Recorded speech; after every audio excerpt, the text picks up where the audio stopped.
میرے اعمال کی اصلاح کرم سے کر دے۔ الحمدللہ رب العالمین والصلاة والسلام علی سید المرسلین، اما بعد فاعوذ باللہ من الشیطان الرجیم، بسم اللہ الرحمن الرحیم۔ پڑھیے الصلاة والسلام علیک یا رسول اللہ وعلی آلک واصحابک یا حبیب اللہ۔ الصلاة والسلام علیک یا نبی اللہ وعلی آلک واصحابک یا نور اللہ۔ میٹھے میٹھے اسلامی بھائیوں، درود پاک پڑھنے کے بے شمار فضائل و برکات ہیں، اتنی احادیث ہیں فضائل درود میں کہ میں بیان کرتا چلا جاؤں شاید میرے پاس الفاظ ختم اور وقت بھی ختم ہو جائے، مگر فضائل درود کا احاطہ وہ ممکن نہیں ہے۔ لیکن اگر میں بہت ساری حدیثوں کا ایک عطر، ایک مجموعہ، ایک گلدستہ آپ کی طرف پیش کروں، اس سے پہلے کافی بڑے پڑھے لکھے سمجھدار لوگ بیٹھے ہیں، اگر میں آپ سے ایک سوال کروں کہ ذرا دل ہی دل میں سوچئے کہ ایک مسلمان ہونے کی حیثیت سے آپ کے دل میں اس دنیا کے لیے کیا کیا تمنائیں ہیں، مرتے وقت آپ کیا چاہتے ہیں، قبر میں کیا دیکھنا چاہتے ہیں، اور محشر کے دن کی آپ کی کیا تمنائیں ہیں۔ یہ سوال میں نے ایسے ہی نہیں کیا، کبھی اکیلے میں بیٹھ کر لسٹ بھی بنانے کی کوشش کیجئے گا کہ ایک مسلمان کو دنیا میں کیا چاہیے، مرتے وقت کیا چاہیے، قبر میں کیا چاہیے، اور محشر میں کیا چاہیے۔ ٹھیک ہے، اور اب ان تمام باتوں کو اپنے ذہن میں رکھیے، اور اب میں نے کہا نا کہ کچھ احادیث کا عطر پیش کرنے جا رہا ہوں، سنتے جائیے، ایمان تازہ کرتے جائیے اور سبحان اللہ کہتے جائیے۔ اگر آپ بیماری سے بچنا چاہتے ہیں تو درود پاک پڑھیے۔ اگر آپ قرضے میں ہیں اور قرضے سے نکلنا چاہتے ہیں تو درود پاک پڑھیے۔ اپنی روزی میں برکت چاہتے ہیں تو درود پاک پڑھیے۔ اس دنیا میں ذلت و رسوائی سے بچنا چاہتے ہیں تو درود پاک پڑھیے۔ اپنی عزتوں میں اضافہ چاہتے ہیں تو درود پاک پڑھیے۔ سنو، اگر مرتے وقت کلمہ پڑھنا چاہتے ہیں تو درود پاک پڑھیے۔ آخری وقت نبی پاک کا ایسا دیدار کرنا چاہتے ہیں کہ آقا اپنے ہاتھوں سے قبر میں اتار رہے ہیں تو درود پاک پڑھیے۔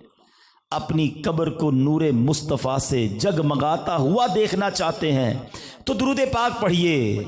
قیامت کے دن نبی پاک کے پرچم تلے اٹھنا چاہتے ہیں تو درود پاک پڑھیے۔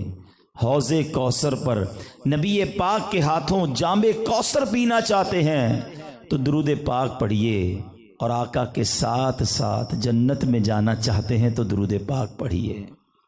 سنو، مدینے جانا چاہتے ہیں تو درود پاک پڑھیے، اور اگر نبی پاک کی دنیا میں خواب میں زیارت کرنا چاہتے ہیں پھر بھی درود پاک پڑھیے۔ اب میرا پھر وہی سوال ہے کہ بتاؤ اور کیا ہے جو آپ کو دنیا میں چاہیے؟ اگر روزی میں برکت رہے، ذلت و رسوائی سے بچ جاؤں، عزتوں میں اضافہ رہے، قرضے اور بیماری سے بھی بچتا رہوں، اور پھر اس کے بعد کلمے والی دیدار مصطفیٰ والی موت مل جائے، اور پھر جنت میں آقا کا ساتھ مل جائے، اور کچھ بچ گیا جو آپ کو چاہیے، اس کا مطلب یہ ہوا کہ واٹ ایور آئی نیڈ، جو کچھ مجھے چاہیے وہ سب درود پاک میں موجود ہے۔ مگر بدقسمتی یہ ہے، انفارچونیٹلی فضول باتوں کے لیے ٹائم ہے، موبائل فون پر گھنٹوں گزارنے کے لیے ہمارے پاس ٹائم ہے، مگر پورا پورا دن، پورا پورا ہفتہ گزر جاتا ہے، ہماری زبان پر اللہ اور اس کے رسول کا ذکر نہیں آتا۔ یہ اتنی آسان نیکی ہے، یہ اتنا آسان کام ہے کہ کرتے جائیں اور برکتوں اور رحمتوں کو لوٹتے جائیں، مگر اس کی طرف شیطان توجہ ہی نہیں آنے دیتا، اس کا ذہن ہی نہیں بنتا۔ اچھا، نیت بھی کرتے ہیں، اس کے بعد پھر نہیں پڑھتے۔ اے میرے میٹھے اسلامی بھائیوں، خدارا نیت کر لو، یہ درود پاک کو ایسا زندگی کا حصہ بنا لو، آپ اپنی آنکھوں سے دنیا میں اپنے لیے کام آسان ہوتے دیکھیں گے۔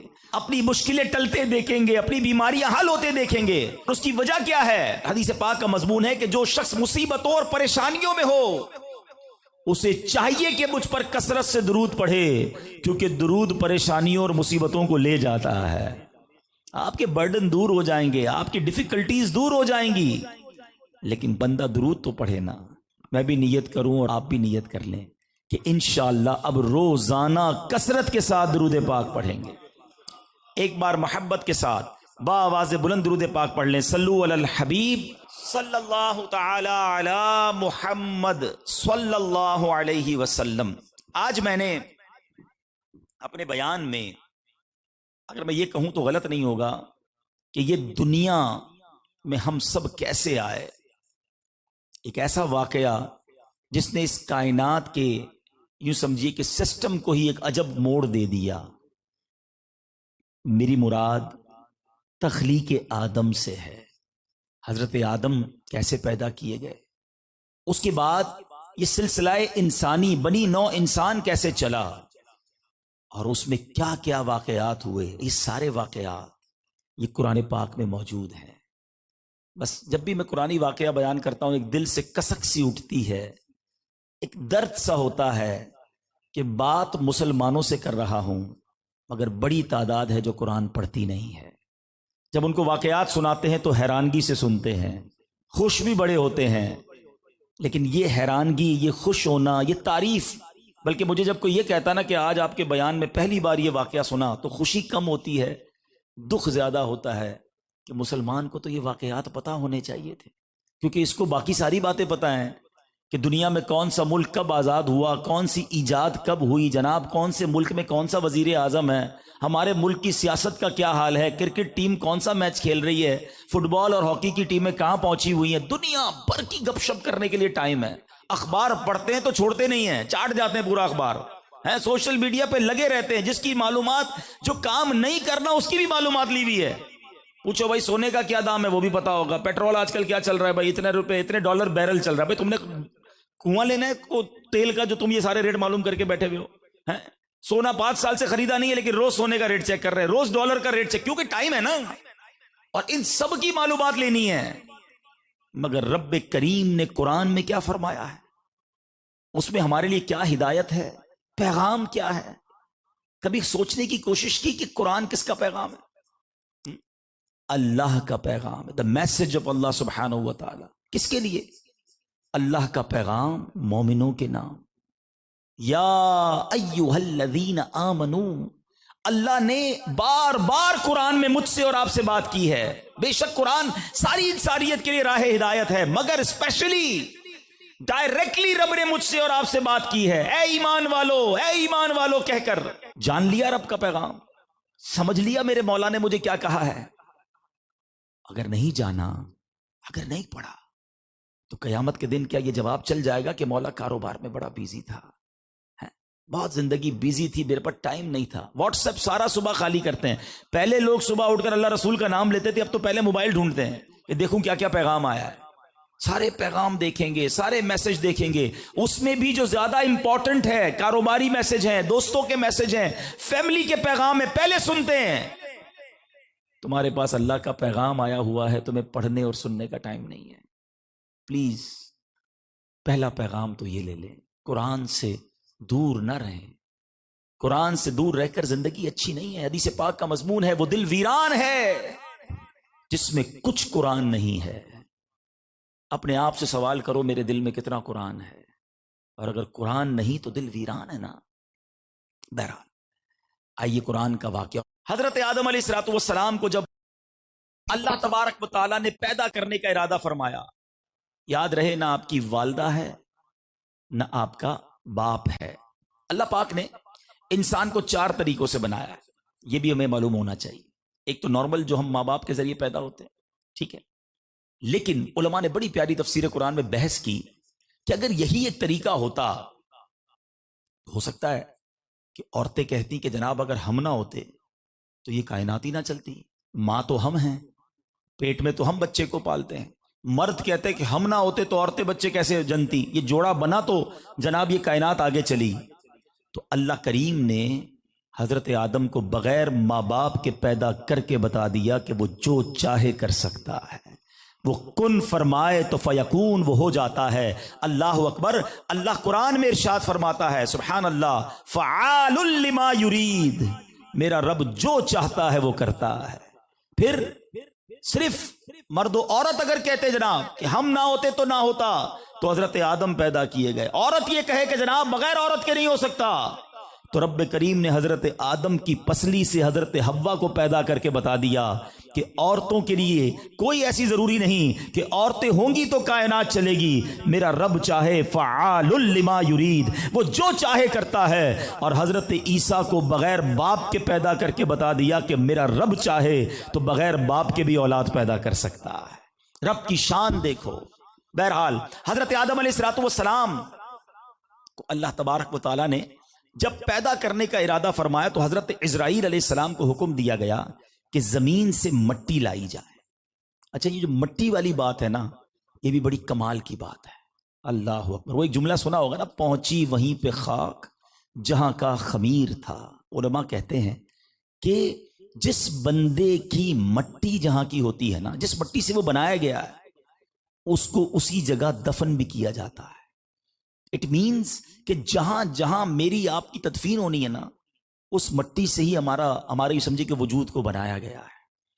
اچھا، یہ آپ کو بھی پتا ہوگا اور آپ نے دیکھا بھی ہوگا کہ بندہ کسی نہ کسی بہانے سے وہاں پہنچتا ہے جہاں اس کا انتقال ہونا ہوتا ہے، جہاں اس کی تدفین ہونی تھی۔ بعض اوقات کئی سال بیرون ملک میں رہتا ہے، کسی کام سے آتا ہے، انتقال ہوتا ہے اور یہاں دفن ہو جاتا ہے۔ کوئی بندہ بیرون ملک جاتا ہے، وہیں انتقال ہوتا ہے، وہیں دفن ہوتا ہے، کیونکہ مٹی وہیں کی تھی۔ اچھا، اس میں ایک عشق بھری بات ذرا سوچو کہ نبی پاک علیہ الصلوۃ والسلام کی تخلیق جس مٹی سے ہوئی نا، علماء کہتے ہیں اسی مٹی سے حضرت ابوبکر صدیق اور حضرت عمر کی بھی تخلیق کی گئی۔ ان صحابہ کی شان تو سوچو کیسی ہے۔ اللہ اکبر کہ رب کریم نے ان کو پیدا کرنے سے پہلے ان کے لیے جو مٹی سبحان اللہ اپنے حکم سے گویا عطا فرمائی، یہ وہی مٹی ہے کہ جس مٹی سے میرے آقا کی تخلیق ہوئی۔ اللہ اکبر۔ اللہ کریم صحابہ کرام پر اپنی کروڑوں رحمتوں کی بارش نازل فرمائے اور ان کے فیوز و برکات سے ہمیں مالا مال فرمائے۔ تو بہرحال ہم اللہ سے دعا ہی کر سکتے ہیں، ہمیں معلوم تو نہیں کہ مولا تیرے دربار میں دعا ہے کہ ہمیں مدینے کی مٹی میں ہی ملا دینا، مٹی نہ ہو برباد پسے مرگ الہی، جب خاک اڑے میری مدینے کی ہوا ہو۔ اللہ کرے کہ وہی ہمیں تدفین نصیب ہو۔ تو حضرت آدم علیہ السلام کی جب تخلیق ہوئی تو حضرت اسرائیل علیہ السلام کو کہا گیا کہ مٹی لائی جائے زمین سے۔ تو تفسیر قرآن میں لکھا کہ جب ایک مٹھی مٹی لانے کا کہا گیا نا، تو اس زمین کی جو اوپری پرت ہے، اوپری لیئر جو تھی، وہ ساری آپ کی مٹھی میں آ گئی۔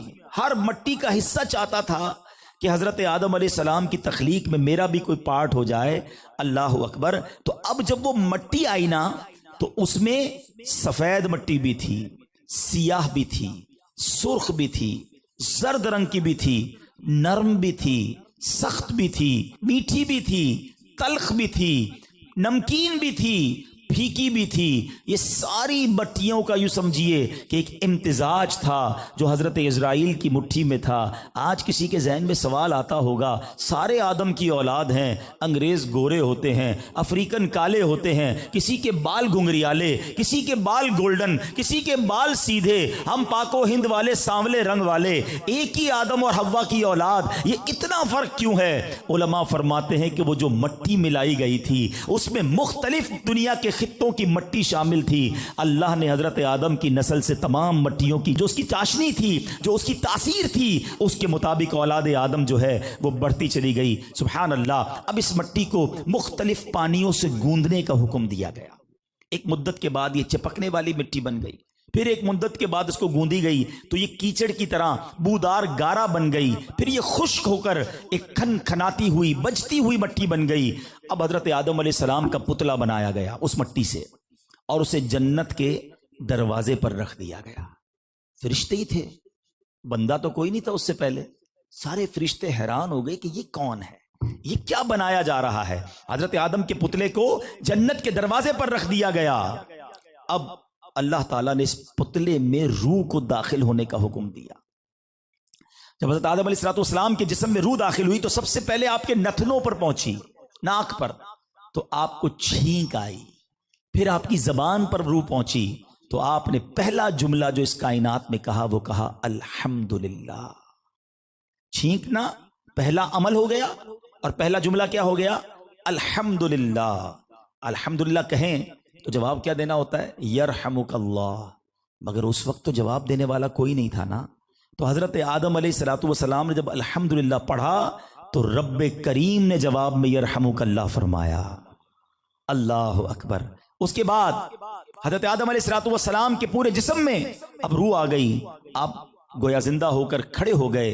ترمذی شریف اور ابو داؤد کی حدیث میں ہے کہ حضرت آدم کا پتلا جس مٹی سے بنایا گیا، چونکہ وہ مختلف رنگوں اور مختلف کیفیتوں کی مٹیوں کا مجموعہ تھا، اس لیے آپ کی اولاد یعنی انسانوں میں مختلف رنگوں اور مختلف مزاجوں والے لوگ ہو گئے. کوئی نرم ملتا ہے، کوئی سخت ملتا ہے، کوئی شیریں ملتا ہے، کوئی تلخ ملتا ہے. عجب عجب مزاج ہیں لوگوں کے. ارے جناب، یہ ساری مٹیاں جو حضرت آدم علیہ السلام کے بننے میں لگی تھیں یہ اس کی تاثیر ہے. بہرحال حضرت آدم علیہ السلام کی کنیت ابو محمد یا ابو البشر ہے.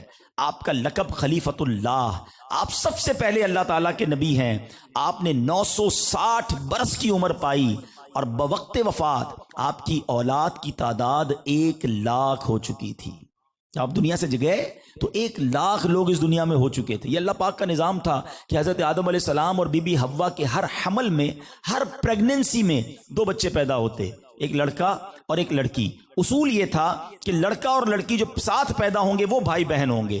اگلی باری میں جو پیدا ہوں گے وہ ان کے بھائی بہن نہیں ہوں گے تو کراس میچ ہو سکتا ہے اور ان کی شادی ہو سکتی ہے. جو ایک ساتھ پیدا ہوں گے وہ آپس میں شادی نہیں کریں گے. بہرحال حضرت آدم علیہ السلام کی جب تخلیق ہو گئی تو آدم علیہ السلام کو جنت میں رہنے کا حکم دیا گیا. آپ تنہائی کا شکار ہوئے، کچھ ملول ہوئے. اللہ پاک کی بارگاہ میں آپ کی سمجھے غمزدہ تھے اور آپ کو نیند آئی تو نیند ہی کے عالم میں آپ کی پسلی سے بی بی حوا رضی اللہ تعالی عنہا کو پیدا کیا گیا. جب آپ نیند سے بیدار ہوئے تو خوبصورت دوشیزہ اپنے قریب دیکھی، حیران ہوئے کہ یہ کون ہے. تو جواب دیا گیا. حضرت حوا کہتی ہیں کہ میں آپ کی زوجہ ہوں. اللہ تعالیٰ نے مجھے اس لیے پیدا فرمایا ہے کہ آپ کو مجھ سے کچھ سکون حاصل ہو، ہم دونوں مل کر زندگی گزاریں. اور کچھ روایتوں کے مطابق جب حضرت آدم علیہ السلام نے اللہ کی بارگاہ میں عرض کی اے اللہ حوا کو میرے نکاح میں دے دے، تو رب کریم نے ارشاد فرمایا اے آدم اس کا مہر ادا کرو. عرض کی مولا مہر کیا ہے؟ ارشاد ہوا آخری نبی پر 10 بار درود پاک پڑھ لو اے آدم، یہی تمہارا مہر ہوگا.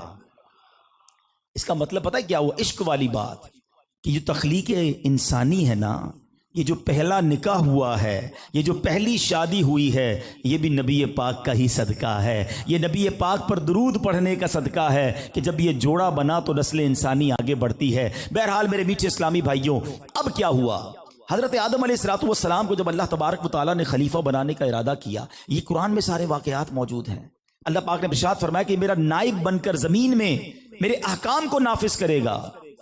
تو فرشتوں نے کہا کہ اے باری تعالیٰ، کیا تو زمین میں ایسے بندے کو، ایسے شخص کو اپنی خلافت اور نیابت کے شرف سے سرفراز فرمائے گا جو زمین میں فساد برپا کرے گا، قتل و غارت گری سے خون ریزی کا بازار گرم کرے گا؟ اے اللہ تعالیٰ، اس شخص سے زیادہ تیری خلافت کے حقدار تو ہم ہیں، کیونکہ فرشتے کئی 100,000 لاکھوں سالوں سے اللہ کی عبادت کر رہے ہیں.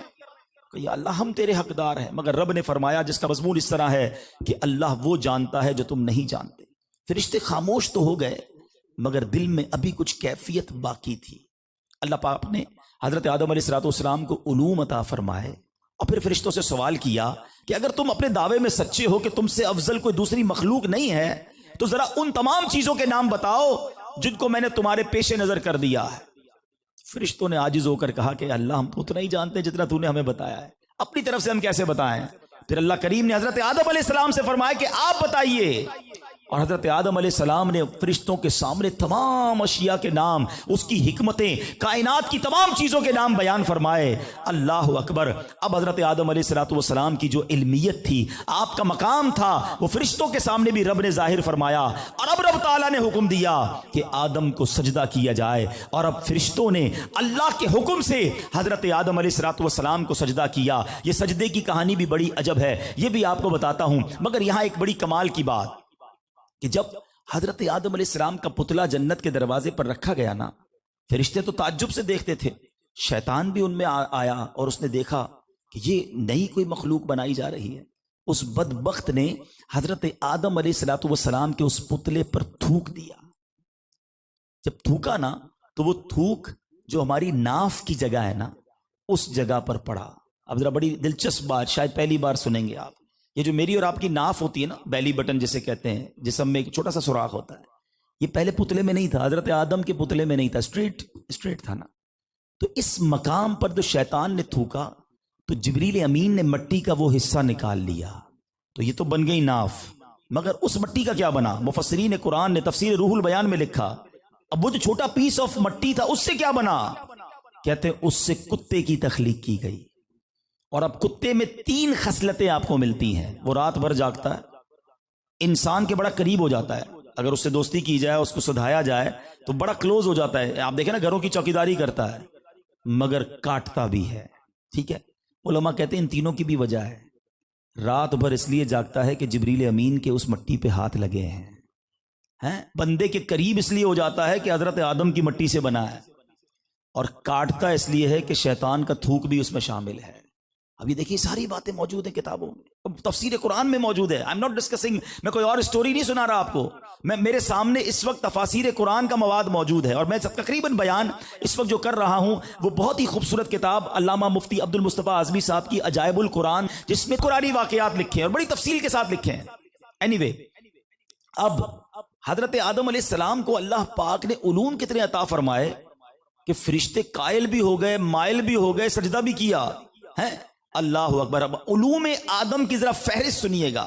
علامہ شیخ اسماعیل حقی رحمت اللہ تعالی علیہ شورائے آفاق تفسیر قرآن روح البیان میں لکھتے ہیں کہ اللہ تبارک و تعالی نے حضرت آدم علیہ السلام کو تمام چیزوں کے نام، دنیا میں جتنی چیزیں ہیں تمام زبانوں میں سکھا دیے. اللہ اکبر. اب ذرا عشق والی بات کر لوں. جب حضرت آدم کے علم کا عالم یہ ہے تو آدم کے آقا کے علم کا عالم کیا ہوگا؟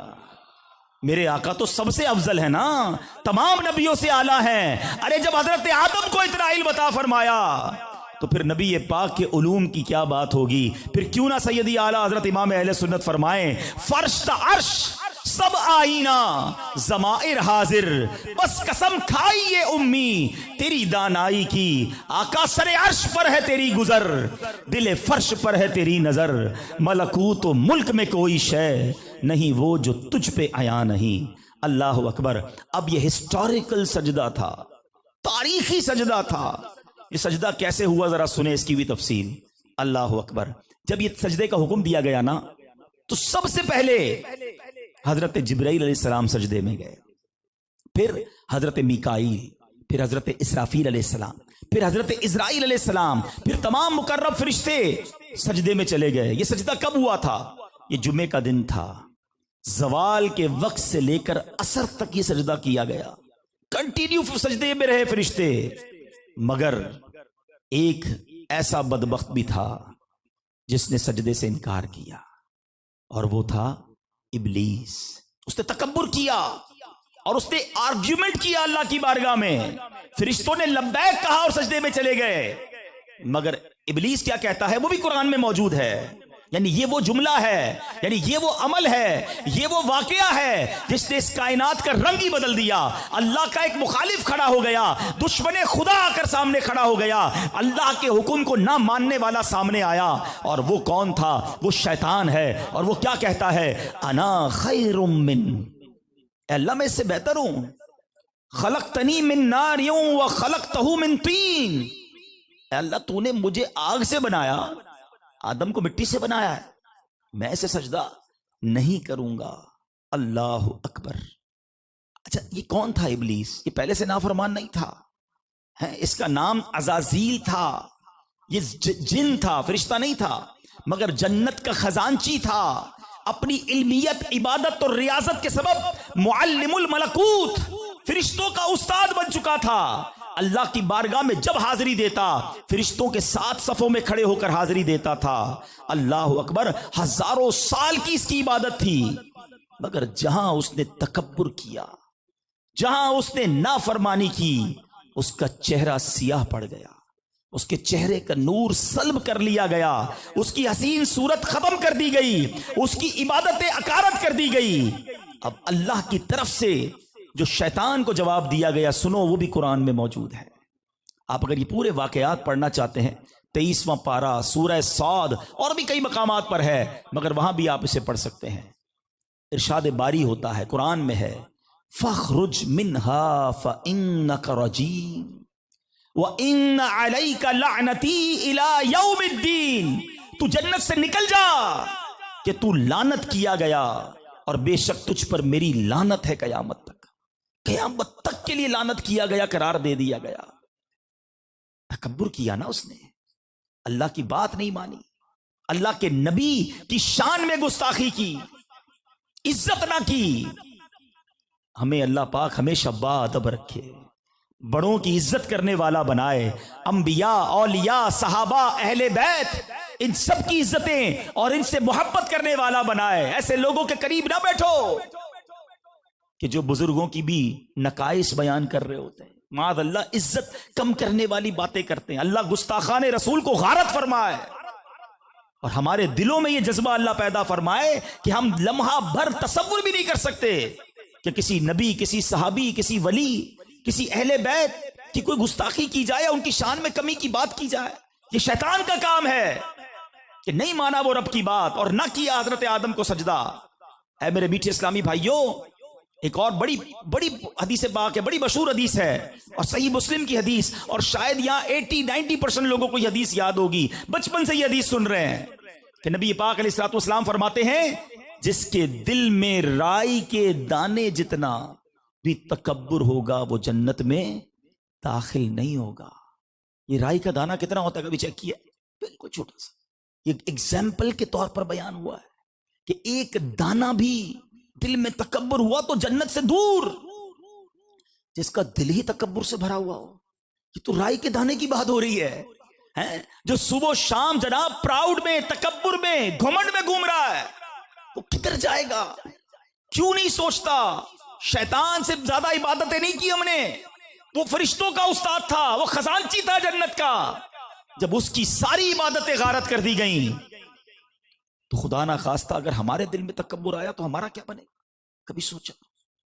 بہرحال اللہ کریم سے میں بھی دعا کرتا ہوں، آپ بھی دعا کریں، اللہ ہم سب کے دلوں سے تکبر کو دور کر دے، ہمیں عاجزی کا پیکر بنا دے. نبی پاک کی عاجزی کا صدقہ عطا فرمائے. کیسی عاجزی تھی؟ کبھی جو کی موٹی روٹی تو کبھی کھجور پانی، تیرا ایسا سادہ کھانا مدنی مدینے والے. ہے چٹائی کا بچھونا، کبھی خاک ہی پہ سونا، کبھی ہاتھ کا سرانا مدنی مدینے والے. تیری عاجزی پہ لاکھوں، تیری سادگی پہ لاکھوں، ہو سلام عاجزانہ مدنی مدینے والے. میرے اعمال کی اصلاح